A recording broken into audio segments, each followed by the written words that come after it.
Nanayya jail పోతే ఇచ్చినాడు.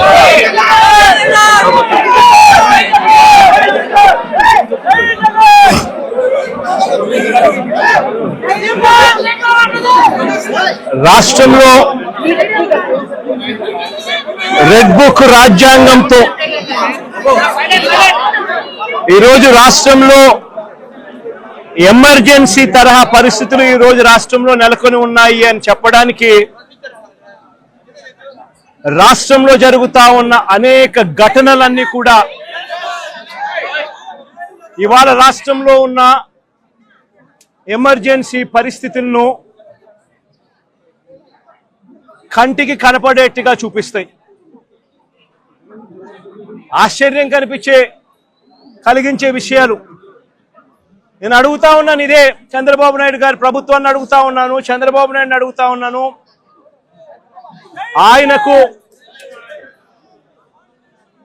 ఆయన అడుగులకు మడుగులెత్తే పోలీసు అధికారులను అడుగుతా ఉన్నాను. ఎందుకయ్యా ఈ ఆంక్షలు పెట్టారు అని అడుగుతా ఉన్నాను. ఎందుకయ్యా ఒక రాజకీయ నాయకుడు తమ పార్టీకి సంబంధించిన వాళ్ళను కలవడం ఏమైనా నేరమా అని అడుగుతా ఉన్నాను. అలా కలవడానికి వస్తే అదేమైనా తప్ప అని అడుగుతా ఉన్నాను.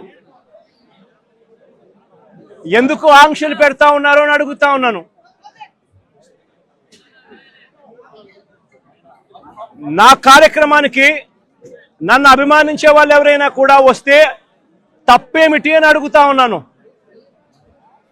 వాళ్ళని రానివ్వకుండా ఏకంగా రోడ్లన్నీ తోవారు.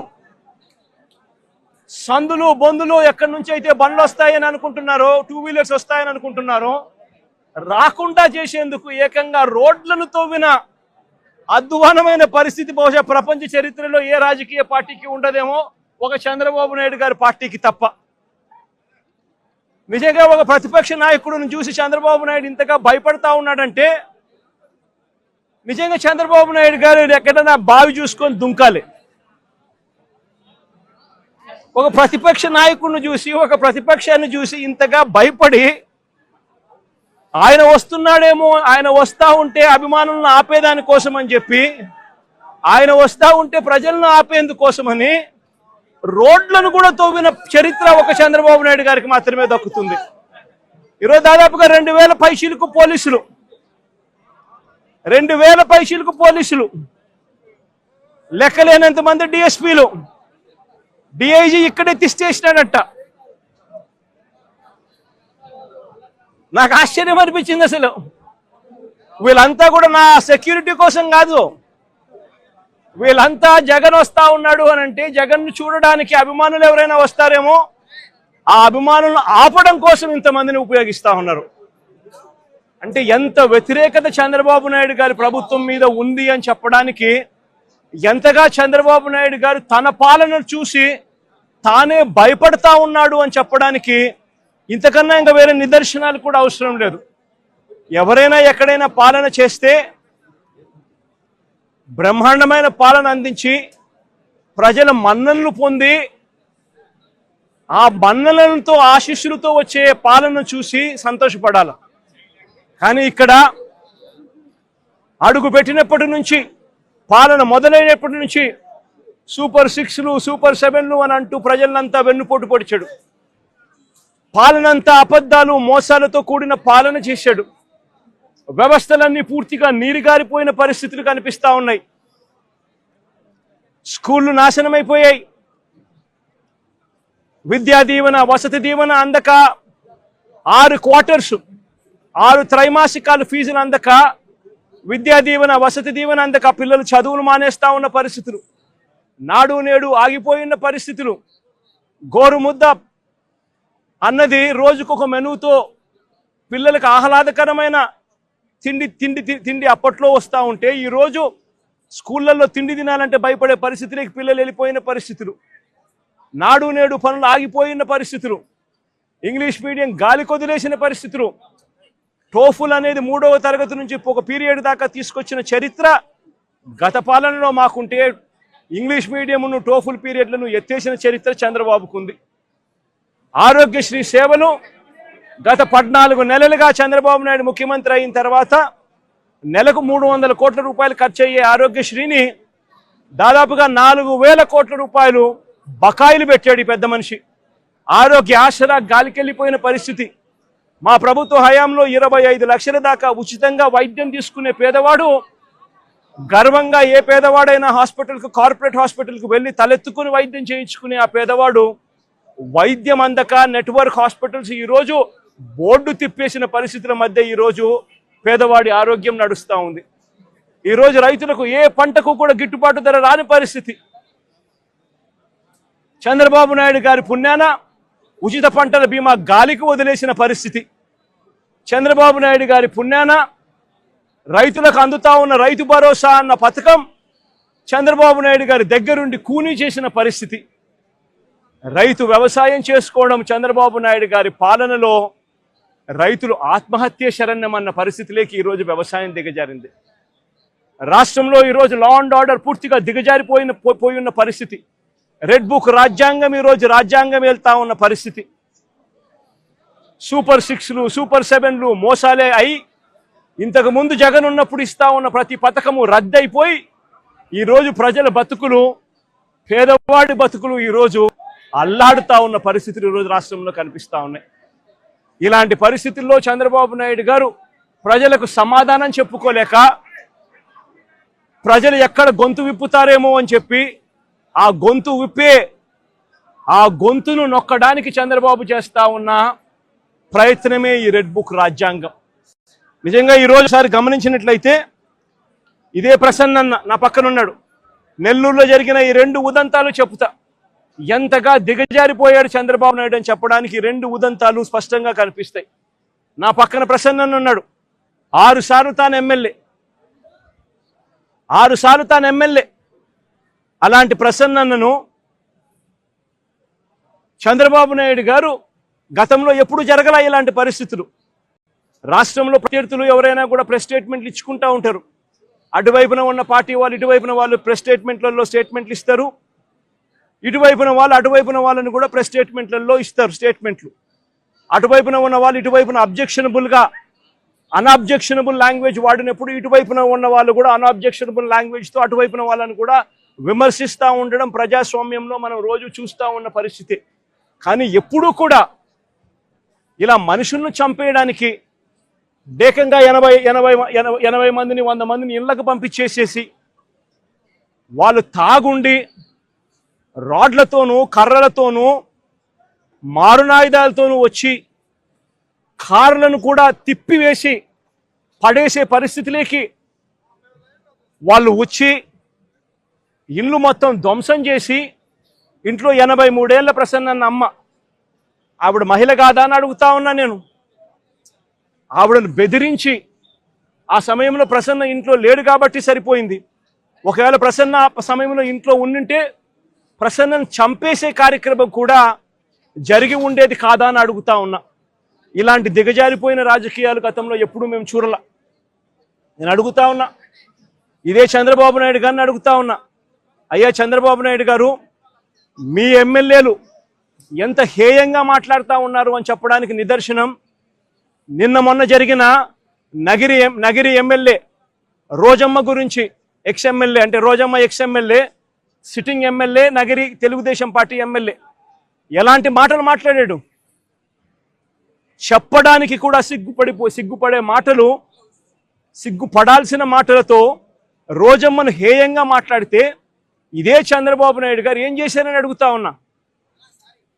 మొన్న జెడ్పీ చైర్మన్ హారికమ్మ కారు ఆపి అద్దాలు పగలగొట్టి కర్రలతో దాడులు చేసి కారులో తాను తన మొగుడు ఉండగానే దుర్భాషలాడుతూ అన్యాయమైన తిట్టులు తిడుతూ వారి మీద దాడి చేయడం అన్నది మీ డిక్షనరీలో అర్థం ఏమిటి చంద్రబాబుని అడుగుతా ఉన్నా.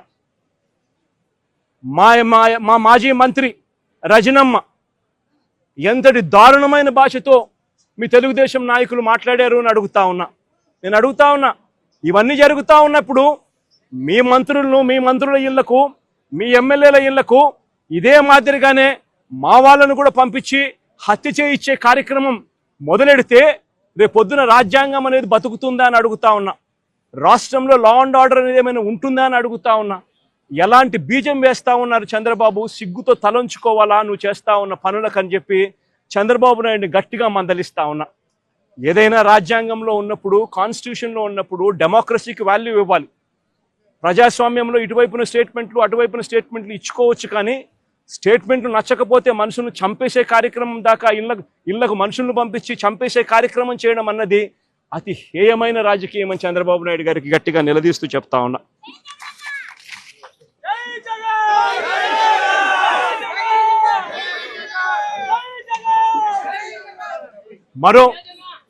మరో ఉదాహరణ, నా పక్కనే ఉన్న గోవర్ధన్ అన్న కూతురు. నేను అడుగుతా ఉన్నా, గోవర్ధన్ అన్న జైల్లో పెట్టినప్పుడు వీళ్ళ ఇంట్లో బాధ ఉండదా అని అడుగుతా ఉన్నా. వీళ్ళందరూ పిల్లలు కాదా అని అడుగుతా ఉన్నా. వీళ్ళందరికీ బాధ కలగదా అని అడుగుతా ఉన్నా. ఏం తప్పు చేశాడని చెప్పి గోవర్ధన్ అన్నను జైల్లో పెట్టారని అడుగుతా ఉన్నా. ఏకంగా 14 కేసులు, గోవర్ధన్ అన్న మీద పెట్టిన కేసులు ఏకంగా 14 కేసులు. ఒక కేసు అయిపోతూనే ఆ కేసు అయిపోయిన వెంటనే మరో కేసు పెడతా ఉన్నారు. పెట్టి మళ్ళీ జైల్లో తాను ఉండే కాలాన్ని పొడిగిస్తూ ఉన్నారు. ఇప్పటికి దాదాపుగా ఎన్ని రోజులు అయిందమ్మా జైల్లో ఉండబట్టి? 64 రోజులు.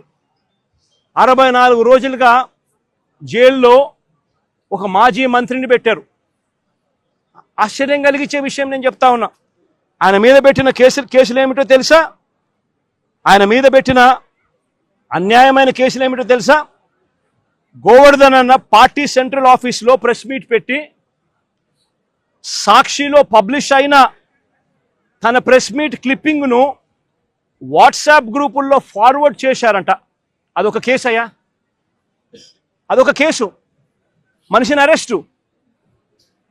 అంటే ఒక రాజకీయ నాయకుడు ఒక ప్రెస్ మీట్ పెడితే ఆ ప్రెస్ మీట్లో వచ్చిన దాన్ని మీడియా పబ్లిష్ చేస్తే ఆ పబ్లిష్ చేసిన ఐటమ్ను వాట్సాప్ గ్రూపుల్లో ఈయన ఫార్వర్డ్ చేస్తే ఆయనకు సంబంధించిన మనుషులకు అది కేసు. దాని మీద జైలు. మాజీ మంత్రికి మరో కేసు. టీడీపీ నెల్లూరులో టీడీపీ ఎమ్మెల్యే సోమిరెడ్డికి వ్యతిరేకంగా ప్రెస్ మీట్ పెడితే దానికి సంబంధించిన వీడియోను కాకాని ఫార్వర్డ్ చేశారంటూ ఇంకో కేసు పెట్టారు. అడుగుతా ఉన్నా, ఒక రాజకీయ నాయకుడు ప్రెస్ మీట్ పెడితే ఆ ప్రెస్ మీట్ తాను పెట్టిన దాన్ని తాను మళ్ళీ ఫార్వర్డ్ చేస్తే దాని మీద మళ్ళీ కేసు. ఉచితంగా తెలుగుదేశం పార్టీ ఇసుకే అన్నారు. ఉచితంగా ఇసుక అన్నారు. ఎక్కడ ఉచితంగా ఇసుకిస్తున్నారని అడుగుతా ఉన్నా. వైఎస్ఆర్ కాంగ్రెస్ పార్టీ హయాంలో రాష్ట్ర ఖజానాకు సంవత్సరానికి 750 కోట్ల ఆదాయం వచ్చేది. ఈరోజు రాష్ట్ర ఖజానాకు ₹1 రావడం లేదు ఆదాయం. రేటు చూస్తే ఇసుక గత ప్రభుత్వంలో, మా ప్రభుత్వ హయాంలో కన్నా డబల్ రేటుకి అమ్ముతా ఉన్నారు ఇసుకను. విచ్చలు విడిగా దోచేస్తా ఉన్నారు రాష్ట్రాన్ని. అలాంటి సందర్భంలో ఇసుక ఉచితంగా దొరకడం లేదని, మీరు చెప్పింది ఇసుక ఉచితంగా ఇస్తామని చెప్పారు, ఆ ఇసుక ఉచితంగా దొరకడం లేదని భవన నిర్మాణ కార్మికులు నిరసన తెలిపితే ఆ గతంలో పోలిస్తే రేటు డబల్ అయ్యింది అని చెప్పి వాళ్ళంతా కూడా నిరసన తెలుపుతా ఉంటే దానికి గోవర్ధన్ అన్న సంఘీభావం తెలిపాడు అని చెప్పి ఆ తెలిపిన దానికి మరో కేసు. ప్రజాస్వామ్యం ఎలా ఉందో చూడమని చెప్పి నేను అడుగుతా ఉన్నా. మీ ద్వారా రాష్ట్ర ప్రజలందరికీ కూడా విజ్ఞప్తి చేస్తా ఉన్నా. ప్రజాస్వామ్యం ఎంత దారుణంగా ఉంది అని చెప్పడానికి జరుగుతా ఉన్న ఈ ఘటనలు ఎలా అద్దం పడతా ఉన్నాయో గమనించమని అడుగుతా ఉన్నా. మరో కేసు, వెంకటాచలం మాజీ జెడ్పీటీసీ శేషయ్యన్న మీద అక్రమంగా కేసు పెట్టి జైలుకు పంపితే దీన్ని నిరసిస్తూ గోవర్ధన్ అన్న మాట్లాడితే పోలీసులకు వ్యతిరేకంగా మాట్లాడారు అని చెప్పి దాని మీద కేసు పెట్టారు. నేను అడుగుతా ఉన్నా, నువ్వు ఏకంగా ఒక జెడ్పీటీసీని తీసుకొని పోయి అక్రమ కేసు నువ్వు పెడితే నువ్వు అక్రమ కేసు పెట్టినావు అని చెప్పి ఆధారాలతో మాట్లాడిన ఆ వ్యక్తి మీద పోలీసులకు వ్యతిరేకంగా మాట్లాడారని చెప్పి కేసులు పెట్టడం ఎంతటి దారుణమో ఆలోచన చేయమని చెప్పి నేను కోరుతా ఉన్నా. కావలి నియోజకవర్గం ఇంకొక కేసు. కావలి నియోజకవర్గంలో కొల్లదిన్నెలో మా పార్టీ కార్యకర్తలపై తెలుగుదేశం పార్టీ వాళ్ళు దాడులు చేస్తే బాధితులను పరామర్శించి పోలీసులు పక్షపాత వైఖరిని తాను ఎండగడితే దాని మీద కూడా మళ్ళా కేసు పెట్టారు. అంటే ఒక రాజకీయ పార్టీకి సంబంధించిన తన మనుషుల మీద అన్యాయంగా తెలుగుదేశం పార్టీ వాళ్ళు దాడులు చేసినా, బాధితులను వీళ్ళు పరామర్శించినా, మా వాళ్ళు పోలీసుల పక్షపాత వైఖరిని వీళ్ళు ఎత్తి చూపించినా దాని మీద కూడా కేసు పెట్టే కార్యక్రమం జరుగుతూ ఉంది. ఇంకా ఆశ్చర్యకరమైన విషయం, ఇది నిజంగా నవ్వాలనో ఏడవాలనో కూడా అర్థం కాని దారుణమైన కేసు. 2024 ఎన్నికల సందర్భంగా అంటే ఎలక్షన్ కమిషన్ ఆధ్వర్యంలో నడుస్తూ ఉన్న పీరియడ్లో ఆ టైంలో లిక్కర్ పంచుతా ఉన్నారని చెప్పి కేసు పెట్టినారు. లిక్కర్ పంచుతా ఉన్నారని కేసు పెడితే తర్వాత మళ్ళీ చంద్రబాబు నాయుడు గారి ప్రభుత్వం వచ్చిన తర్వాత దాని మీద దర్యాప్తు కూడా పూర్తి చేసి ఛార్జ్ షీట్ కూడా వేసినారు కదా, అయిపోయింది కదా. మళ్ళా సంవత్సరం తర్వాత అదే ఛార్జ్ షీట్లోకి మళ్ళీ వెళ్ళి గోవర్ధన్ రెడ్డిని ఇప్పుడు ఇరికిస్తా ఉన్నారు. ఏమయ్యా ఇది నాకు అర్థం కావడంలా. ప్రజాస్వామ్యంలో బతుకుతా ఉన్నామా? ప్రజాస్వామ్యంలో బతకడం లేదా? ఇంతకన్నా దారుణమైనది ఏమైనా ఉంటుందా? అది కూడా తప్పుడు వాంగ్మూలాలు మళ్ళీ ఇప్పుడు సృష్టించి ఆ గ్రామంలో ఏదో లిక్కర్ పంచుతా ఉంటే ఎవడో ఎందుకు పంచుతున్నారని అడిగినాడంట. ఈయన ఎందుకు పంచుతావా అని మీరు అడుగుతారా అని కొట్టమని చెప్పి ఈయన చెప్పినాడంట అని ఇప్పుడు కేసు పెడతారు. ఎంతటి దారుణంగా జరుగుతూ ఉందో ఒకసారి చూడమని అడుగుతా ఉన్నా. మరో కేసు, అక్రమంగా క్వాడ్స్ తవ్వకాలు చేశారని కాకాని గోవర్ధన్ రెడ్డిపై పోలీసులు మరో కేసు పెట్టారు.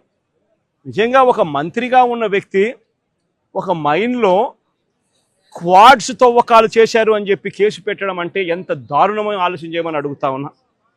ఈ కేసులో పసలేదు అని చెప్పి కోర్టు నిర్ధారించి A1, A2, A3లకు యాంటిసిపేటరీ బెయిల్ కూడా ఇచ్చింది. గోవర్ధన్ అన్న A4, మరి A1, A2, A3కి యాంటిసిపేటరీ బెయిల్ ఇచ్చినప్పుడు A4 వచ్చేసరికి మాత్రం ఏకంగా జైల్లో పెట్టినారు. ఆశ్చర్యం కలిగించే విషయం ఏంటంటే ఈ కేసులో ఎంత కుట్రపూరితంగా ఈ కేసు పెట్టారంటే, ఈ కేసులో ఇదే చంద్రబాబు నాయుడు గారు గవర్నమెంట్లో వేసిన విజిలెన్స్ రిపోర్టు, ఈ విజిలెన్స్ రిపోర్ట్లో వీళ్ళే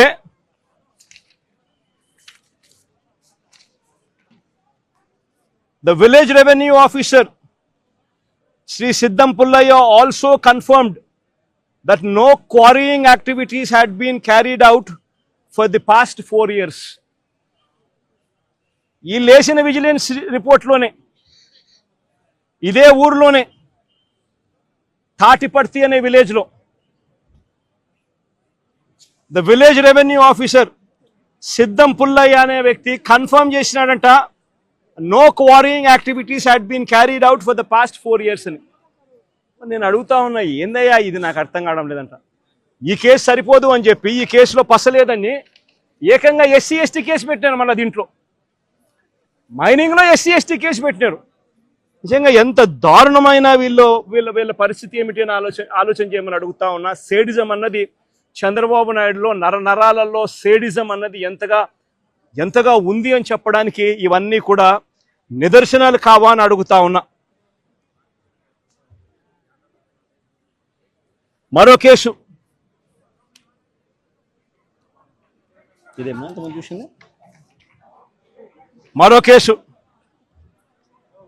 ఇదేంది మాగుంట శ్రీనివాసరెడ్డి అనే వ్యక్తి ఎంపీ, ఆయన నాలెడ్జ్ తెలియకోకుండా ఎవరో మైనింగ్ పర్మిషన్ తీసుకున్నారట, ఇల్లీగల్గా మైన్ చేశారంట, ఫోర్జరీ సంతకాలట. ఆ కేసు ఎప్పుడు పెట్టినాము?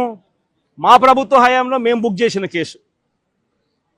మా ఎంపీ అప్పట్లో మాగుంట శ్రీనివాసరెడ్డి, ఆయనకు తెలియకుండా ఎవడో ఫోర్జరీ సంతకాలు పెట్టి ఇల్లీగల్ మైనింగ్ ఏదో తీసుకుని దాంట్లో ఇల్లీగల్ మైనింగ్ చేశాడని ఒక చిన్న ఇన్సిడెంట్, దాంట్లో గ్రావెల్ ఏదో తవ్వినాడని చెప్పి చిన్న ఇన్సిడెంట్, దాని మీద మేమే ఎఫ్ఐఆర్ బుక్ చేసినాం.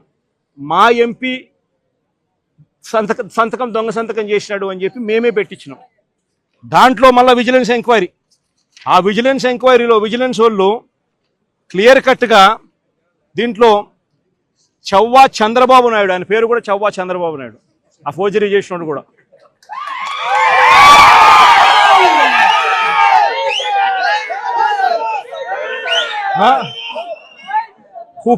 who paid the initial amount through 5 demand drafts as a purchaser అని రాష్ట్రుడు. అంటే ఈ చవ్వా చంద్రబాబు నాయుడు అనే వ్యక్తి తెలుగుదేశం పార్టీకి సంబంధించిన వ్యక్తి కాబట్టి ఈయన మీద కేసు పెట్టలే. ఈయన మీద కేసు పెట్టకుండా ఈ కేసులో కూడా కాకాని గోవర్ధన్ తీసుకొచ్చే కార్యక్రమం చేస్తా ఉన్నారు. ఆశ్చర్యం కలిగించే విషయం, సాక్షులు ఎవడనంటే చవ్వా చంద్రబాబు నాయుడు అనేవాడు సాక్షి అంట. అంటే తెలుగుదేశం వాడు సాక్ష్యం, తెలుగుదేశం వాడు సాక్ష్యం ఇవ్వడమేంది? ఆయన మీద కేసు పెట్టుకోకుండా ఆయన సాక్ష్యం తీసుకొని మాజీ మంత్రి కాకాని గోవర్ధన్ రెడ్డి మీద కేసు పెట్టడం ఏంది? ఎంతటి దారుణంగా జరుగుతా ఉందో ఒకసారి చూడమని అడుగుతా ఉన్నా. ఆయన ఇల్లు 100 కోట్ల రాజభవనం అని చెప్పి అని ఇంకొకటి, ఇల్లీగల్గా ఆయన సంపాదించిన ఆస్తిలో 100 కోట్ల రాజభవనం పెట్టాడని అని ఇంకొకటి. ఇందులో సాక్షాత్తు వాళ్ళు విజిలెన్స్ రిపోర్టు వీళ్ళంతకి వీళ్ళే లెక్క కట్టినారు. ఏమని? Upon examining the material evidence the government assessed value of the 120 అంకనమ్స్ is 1.42 crores. The estimated construction value of the house is approximately 5 to 6 crores. And ఈ లెక్కల ప్రకారం 6-7 కోట్లు దాటినప్పుడు ఇక్కడ 100 కోట్లు అని చెప్పి ఆయన మీద ఇంకొక తప్పుడు ఆరోపణలు చేయడం ధర్మమేనా అని అడుగుతా ఉన్నా.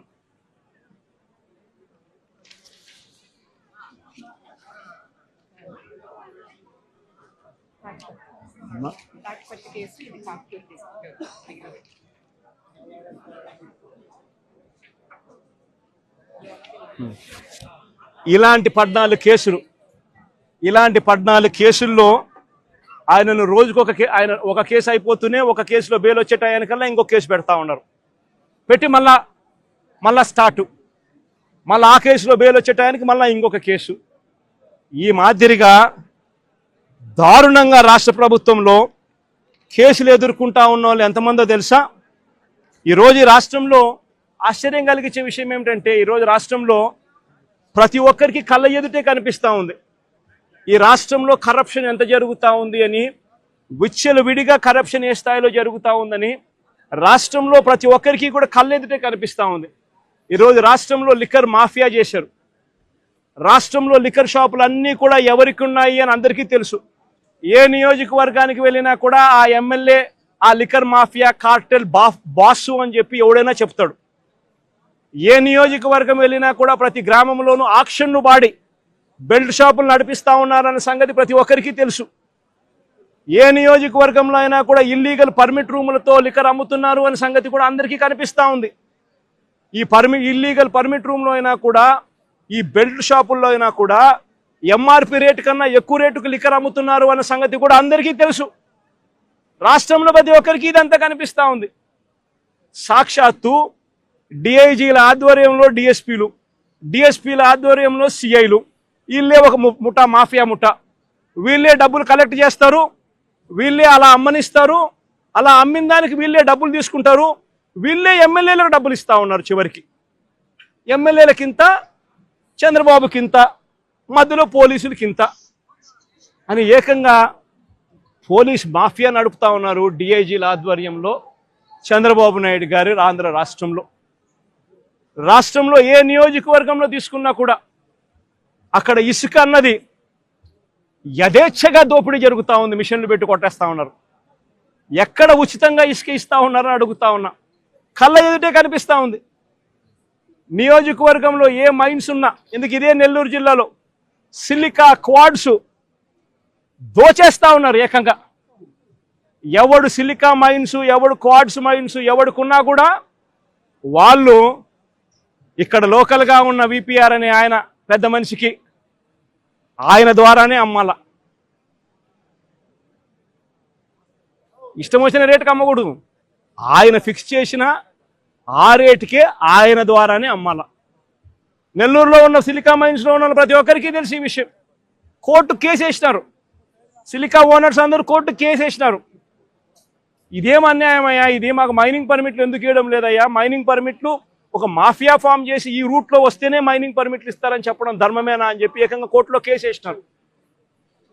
సిలికా క్వాడ్స్ ఈయన కలెక్ట్ చేస్తాడు, ఈయన ఇంత పెట్టుకుంటాడు, నారా లోకేష్ బాబుకు చంద్రబాబు నాయుడుకి ఇంత పంపిస్తున్నాడు. ఏ నియోజకవర్గంలో తీసుకున్నా కూడా ఆ నియోజకవర్గంలో మైన్స్ ఏదున్నా కూడా ఆ మైన్స్ ప్రతి మైన్లోనూ కూడా ఎమ్మెల్యే గారిని కలవాలా, పోలీసులు హుకుం జారీ చేస్తారు, డబ్బులు కలెక్ట్ చేస్తారు, ఎమ్మెల్యే గారికి ఇంత ఇవ్వాలా, మిగతాది పోలీసులు ఇంత పెట్టుకుంటారు, పైకి పంపిస్తా ఉన్నారు డబ్బులు మిగతాది. ఏ నియోజకవర్గంలో చూసుకున్నా కూడా విచ్చలవిడి పేకాట క్లబ్బులు. ప్రతి పేకాట క్లబ్కు కూడా రేటును బట్టి 10,000 రూపాయలు పేకాట క్లబ్ అయితే నెలకు 6 లక్షలు ఇవ్వాల. 5 లక్షల రూపాయలు పేకాట క్లబ్ రన్ చేసేది అయితే ఏకంగా వెస్ట్ గోదావరి జిల్లాలో అయితే ఏకంగా ఒక పేకాట క్లబ్బుల్లోనే 1 కోటి రూపాయలు ఇస్తున్నారు. విచ్చల విడిగా కరప్షన్ జరుగుతూ ఉంది. పోలీసుల సమక్షంలో, పోలీసుల ఆధ్వర్యంలో మాఫియా ఫామ్ చేసి ప్రతి నియోజకవర్గంలో జరుగుతాను. నియోజకవర్గంలో ఏ పరిశ్రమ ఉన్నా కూడా ఆ పరిశ్రమ నడుపుకోవాలి అని అంటే ఆ పరిశ్రమ యజమానులు వచ్చి ఎమ్మెల్యేకి ఇంత డబ్బు ఇవ్వాలా, పోలీసులు లేకపోతే ఎమ్మెల్యేని కలసమని చెప్పి ప్రోత్సహించేట్టుగా వీళ్ళు పోయి ప్రెజర్ పెడతారు, ఎమ్మెల్యే మనుషులను పంపిస్తారు, ఫ్యాక్టరీలో ప్రొడక్షన్ ఆగిపోతుంది. ఆ ఎమ్మెల్యేను పోయి యాజమాన్యం పోయి కలిసి ఆయనకు తులమో ఫలమో చేతిలో పెట్టాలా నెల నెల, అందులో ఆయన ఎమ్మెల్యే ఇంత పెట్టుకుంటాడు, డిఐజీ ఆధ్వర్యంలో పోలీసులకు ఇస్తాడు, పోలీసులు కొంచెం పెట్టుకొని మిగతాది పెద్దబాబుకు చిన్నబాబుకు పంపిస్తూ ఉన్నారు. రాష్ట్రంలో విచ్చలు విడిగా కరప్షన్ జరుగుతూ ఉంది, కళ్ళ ఎదుటే కనిపిస్తూ ఉంది. కానీ ఇంత కళ్ళ ఎదుట ఇవన్నీ కూడా కనిపిస్తూ ఉన్నా కూడా ఎవ్వరూ కూడా మాట్లాడకూడదు. విచ్చలు విడిగా భూములు శనిక్కాయలకు బెల్లాలకు అమ్మేస్తారు. ఇలా కావలసిన వాళ్ళకు, వీళ్ళకి నచ్చినోడు ఎవడన్నా ఉన్నాడంటే 99 పైసలకు భూములు ఇస్తారు. వీళ్ళకి నచ్చినోడు ఎవడన్నా ఉన్నాడు అని అంటే ఏకంగా 30 ఏళ్ళ కాంట్రాక్టు, 40 ఏళ్ళ కాంట్రాక్టు, రూపాయిన్నర ఇస్తే చాలంటారు. విచ్చలవిడిగా భూములు శనిక్కాయలకు బెల్లాలకు అమ్మేస్తూ ఉన్నారు. 4 రూపాయల 60 పైసలకు పీపీఎల్ చేసుకుంటా ఉన్నారు. 2 రూపాయల 49 పైసలకు మేము ఆ రోజుల్లో పీపీఎల్ చేసుకుంటే నానా యాగి చేసిన ఇదే పెద్ద మనుషులు. అంత విచ్చలవిడిగా కరప్షన్ ఒక వైపున జరుగుతూ ఉంది. మరోవైపున సూపర్ 6, సూపర్ 7లు గాలికి ఎగిరిపోయాయి. ప్రతిదీ కూడా మోసమని తేలిపోయింది. వ్యవస్థలన్నీ కూడా పూర్తిగా నీరుగారిపోయిన పరిస్థితులు కనిపిస్తూ ఉన్నాయి. ఏ మనిషి కూడా సంతోషంగా లేని పరిస్థితిలో చంద్రబాబు ప్రభుత్వంలో కనిపిస్తూ ఉంటే ఈ మనుషుల తరపున, ఈ ప్రజల తరపున ఏ గొంతు వినపడకూడదు అని చెప్పి ఏకంగా ఈ పెద్ద మనిషి పెన్నెల్లి రామకృష్ణారెడ్డిని జైల్లో పడేసినాడు. ఈయన 4 సార్లు ఎమ్మెల్యే. దళిత మాజీ ఎంపీ నందిగాం సురేష్ను 190 రోజులు జైల్లో పెట్టినాడు. ఈయన దళిత మాజీ ఎంపీ. మాజీ మంత్రి జోగి రమేష్ కొడుకును రాజీవ్ అనేవాడిని ఆయనను జైల్లో పెట్టినాడు కేసులు పెట్టి. వల్లభనేని వంశీని ఒక కేసు అయిపోయిన తర్వాత మరో ఒక కేసు చిత్రహింసలు పెడుతూ జైల్లో పెట్టారు ఈ పెద్ద మనిషి. ఎంపీ మిథున్ రెడ్డిని కేవలం పెద్దిరెడ్డి రామచంద్రారెడ్డి చంద్రబాబు నాయుడును ఆయన కాలేజీ టైంలో ఈయన ఇద్దరు కాలేజీలలో స్టూడెంట్గా ఉన్నప్పుడు ఇద్దరు కలిసి చదువుకున్నారని, ఆ కలిసి చదువుకున్నప్పుడు పెద్దిరెడ్డి రామచంద్రారెడ్డి చంద్రబాబు నాయుడు చెప్పుతో కొట్టినాడు అని చెప్పి. అంటే పెద్దిరెడ్డి రామచంద్రారెడ్డి చిన్నప్పుడు చేసిన ఆ చిన్న గొడవ చంద్రబాబు నాయుడు మనసులో ఎంతగా నాటుకొని పోయింది అంటే ఏకంగా పెద్దిరెడ్డి రామచంద్రారెడ్డి కొడుకును ఎట్ట తిరిగి జైల్లో పెట్టాలా, పెద్దిరెడ్డి రామచంద్రారెడ్డికి మనక్షోభ కలిగించాలా అని ఎంత సేడిస్టిక్గా ఆయన వ్యవహరిస్తూ ఉన్నాడు అని చెప్పడానికి ఇదొక నిదర్శనం. కాలేజీ టైంలలో గొడవలు జరుగుతూ ఉంటాయి, కొట్టుకుంటూ ఉంటారు. పిల్లోళ్ళన్నా కొట్టుకోకుండా ఉంటారా? పిల్లోళ్ళు అన్నప్పుడు చంద్రబాబు నాయుడు ఉడుకు రక్తంలో ఉంటాడు, మా పెద్దిరెడ్డి రామచంద్రరాడు అన్న ఉడుకు రక్తంలోనే ఉండింటాడు, తపానాలు పీకింటాడు. ఏం తప్పే ఉంది? ఆ టైంలో జరిగింటాయి. ఆ జరిగిందాన్ని గుర్తుపెట్టుకొని సేడిజంగా ఇన్ని సంవత్సరాల తర్వాత కూడా ఆయన కొడుకును కూడా జైల్లో పెట్టించాలని చెప్పి ఇంతగా తాపత్రయపడతా ఉన్నాడంటే చంద్రబాబు నాయుడు, ఈయన మనిషిలోని విషం, ఈ మనిషిలోని రాక్షసత్వం ఎంతగా ఉంది అని చెప్పడానికి ఇదొక నిదర్శనం. మరొకరు చెవిరెడ్డి భాస్కర్ రెడ్డి. పాపం చెవిరెడ్డి భాస్కర్ రెడ్డి ఏం తప్పు చేసినాడో నాకైతే తెలియదు. కేవలం ఆయన చంద్రగిరి కాన్స్టిట్యున్సీకి ఎమ్మెల్యే కావడం. ఇదే చంద్రగిరి కాన్స్టిట్యున్సీ చంద్రబాబు నాయుడు సొంత కాన్స్టిట్యున్సీ. ఇదే చంద్రబాబు నాయుడు సొంత కాన్స్టిట్యున్సీ చంద్రగిరిలో 1983లో 1978లో ఆయన కాంగ్రెస్ పార్టీలో మంత్రిగా ఉండి పోటీ చేసి 17,000తో ఓడిపోయినాడు చంద్రగిరి కాన్స్టిట్యున్సీలో 1983లో. ఆ తర్వాత ఆయన ఓడిపోయి మళ్ళా వాళ్ళ మామను కాళ్ళు పట్టుకొని గడ్డం పట్టుకొని మళ్ళా 1989లో తెలుగుదేశం పార్టీలో చేరి అక్కడ రాజ్యమేలి కుప్పం అనే నియోజకవర్గాన్ని, బీసీలు అధికంగా ఉన్న కుప్పం అనే నియోజకవర్గంలోకి వెళ్ళి పోటీ చేస్తూ ఉన్నాడు. ఈ చంద్రగిరి నియోజకవర్గం ఆయన చేతుల్లో నుంచి వెళ్ళిపోయింది అని, ఈ చంద్రగిరి అనే నియోజకవర్గం ఆయన సొంత ఊరుంది కాబట్టి అక్కడ ప్రజలు చంద్రబాబు నాయుడు ఓడించినారు అని బాధ తట్టుకోలేక భాస్కర్ను వేధించి జైల్లో పెట్టించే కార్యక్రమాలు చేస్తూ ఉన్నాడు. చివరికి భాస్కర్ ఒకడే కాదంట, భాస్కర్ కొడుకు మొన్న కంటెస్ట్ చేసినాడు. పాపం లండన్ నుంచి వచ్చినాడు పాపం ఆ పిల్లోడు కూడా మొన్న కంటెస్ట్ చేసినాడు. ఆ పిల్లోని కూడా కేసులో పెట్టినారు. ఇదే పెద్ద మనిషి చంద్రబాబు నాయుడు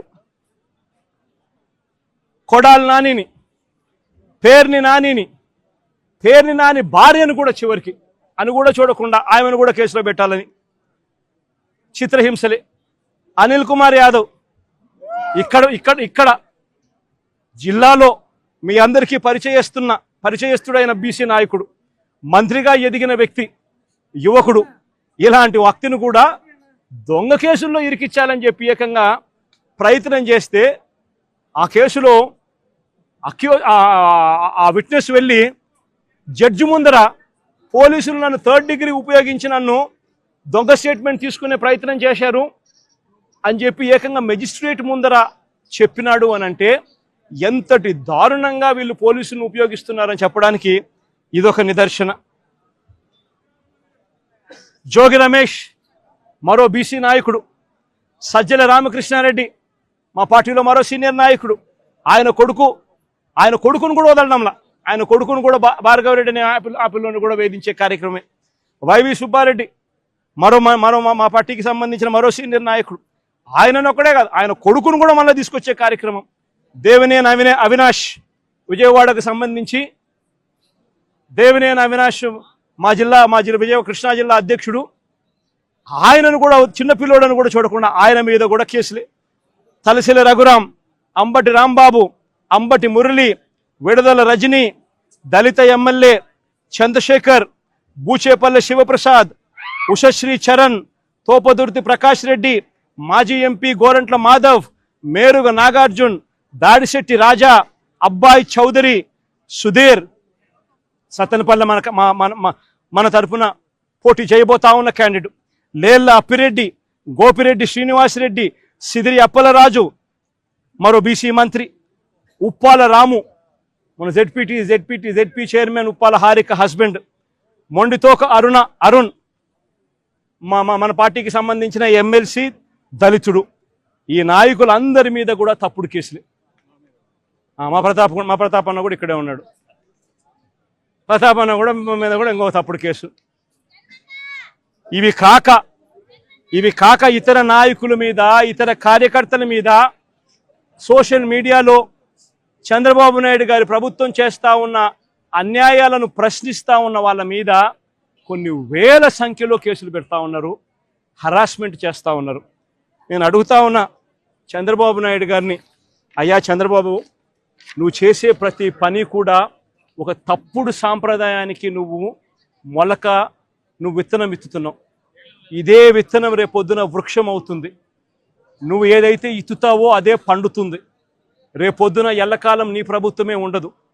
రేపొద్దున కన్ను మూసుకొని కన్ను తెరిచేసరికి మరో 3 సంవత్సరాలు అయిపోతుంది. 3 సంవత్సరాలు అయిపోతే ఆ తర్వాత వచ్చేది మా ప్రభుత్వం. మా ప్రభుత్వం వచ్చిన తర్వాత ఇదే చంద్రబాబు నాయుడు గారి అడుగులకు మడుగులెత్తిన ఈ పోలీస్ అధికారులకు ఎవరెవరైతే అన్యాయాలు చేశారో, ఎవరెవరైతే తప్పుడు పనులు చేశారో వాళ్ళందరిది కూడా లెక్క జమా తీస్తాం. వాళ్ళందరినీ కూడా చట్టం ముందర నిలబెడతాం. వాళ్ళందరినీ కూడా ఏదైతే మీరు విత్తనం విత్తారో అదే రేపొద్దున రెండింతలై మీకు తిరగబడితే మీ పరిస్థితి ఎలా ఉంటుందో మీ అందరికీ కూడా రేపొద్దున అర్థమయ్యేట్టుగా కూడా ఖచ్చితంగా రాబోయే రోజుల్లో జరుగుతుంది. ఇప్పటికైనా మేలుకో చంద్రబాబు అని చెప్తున్నా. ఇప్పటికైనా చంద్రబాబు తెలుసుకో అని చెప్తా ఉన్నా. ఇప్పటికైనా మీ నైజాన్ని, మీ వైఖరిని మార్చుకో అని చెప్తా ఉన్నా. అలా చెయ్యకపోతే మాత్రం రేపొద్దున జరిగే పరిణామాలకు మాత్రం ఖచ్చితంగా బాధ్యత మీరే వహించవలసి వస్తుంది చంద్రబాబు నాయుడు గారిని. ఆయనకు అడుగులకు మడుగులు ఎత్తే ఈ అవినీతి అధికారులను వీళ్ళందరినీ కూడా హెచ్చరిస్తా ఉన్నా. అధికారులు కొంతమంది అనుకుంటా ఉండొచ్చు, మేము రిటైర్ అయిపోతామనో, లేకపోతే విఆర్ఎస్ తీసుకొని పోతామనో, లేకపోతే ఇక్కడ నుంచి కనపడకుండా విదేశాలకు వెళ్ళిపోతామేమో అని చెప్పి అనుకుంటా ఉండొచ్చు. ప్రతి అధికారికి చెప్తా ఉన్నా, 7 సముద్రాలు అవుతాయి.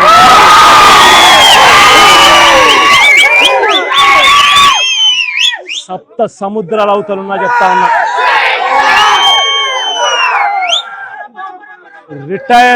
రిటైర్ అయి ఉన్నా కూడా చెప్తా ఉన్నా. విఆర్ఎస్ తీసుకొని ఉన్నా కూడా చెప్తా ఉన్నా. ప్రతి ఒక్కరిని పిలిపిస్తాం.